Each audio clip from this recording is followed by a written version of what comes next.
With attention so focused on events in Iraq, it's easy to forget there's still a war in Afghanistan. Hardcore Taliban and Al-Qaeda are fighting US and Afghan forces. What you don't normally see are the hidden battles being waged by American Special Operations troops, like the US Navy SEALs. Tonight, you'll see the team of Navy SEALs that's captured or killed more terrorist leaders in Afghanistan than any other unit.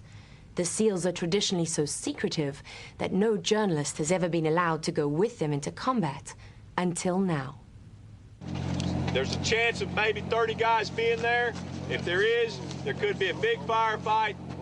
It was night at their base in southern Afghanistan. The SEALs were receiving final instructions from their team chief for a mission that would start in just a few hours. But that's it. I'm going home to see my kids.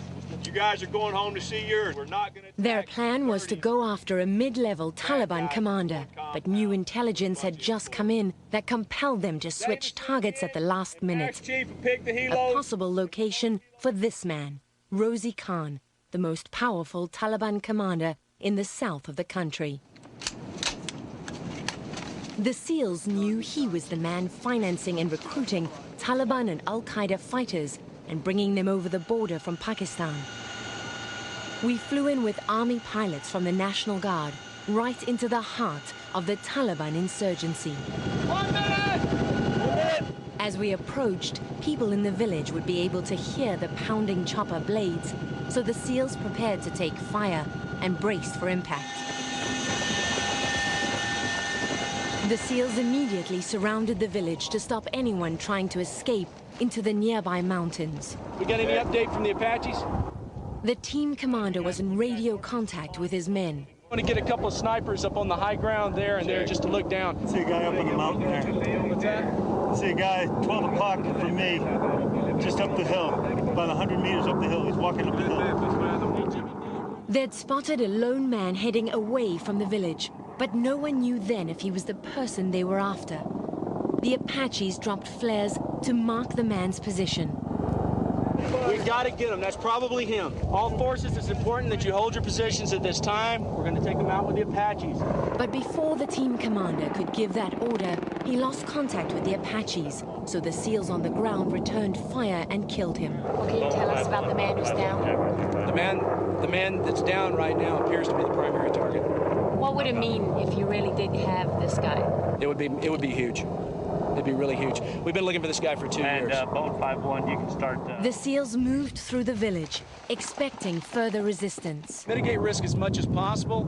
If we need to shoot that compound, you let us know. We can do it with the Apaches. But use offensive frag grenades, use whatever you need, but don't walk into an ambush, over. Their job is to root out enemy fighters from the innocent people in the village.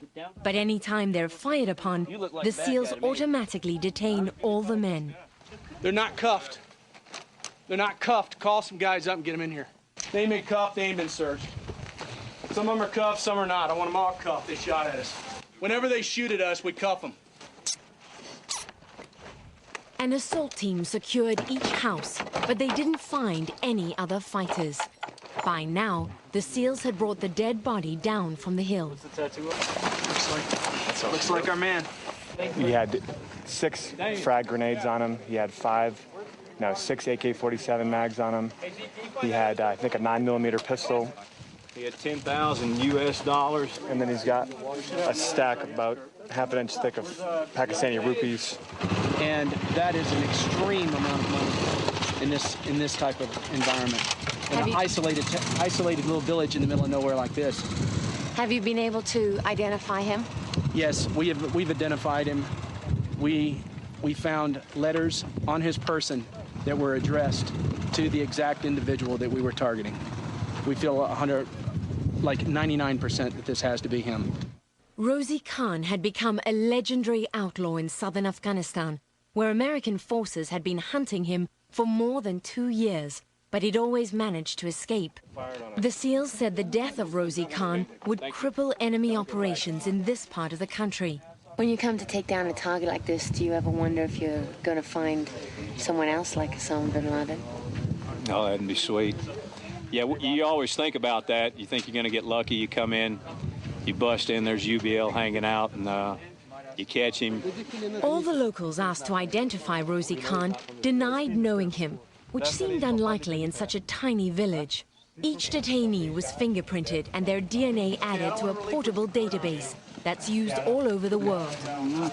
It contains profiles of potential terrorists, like this man who gave the SEALs false information.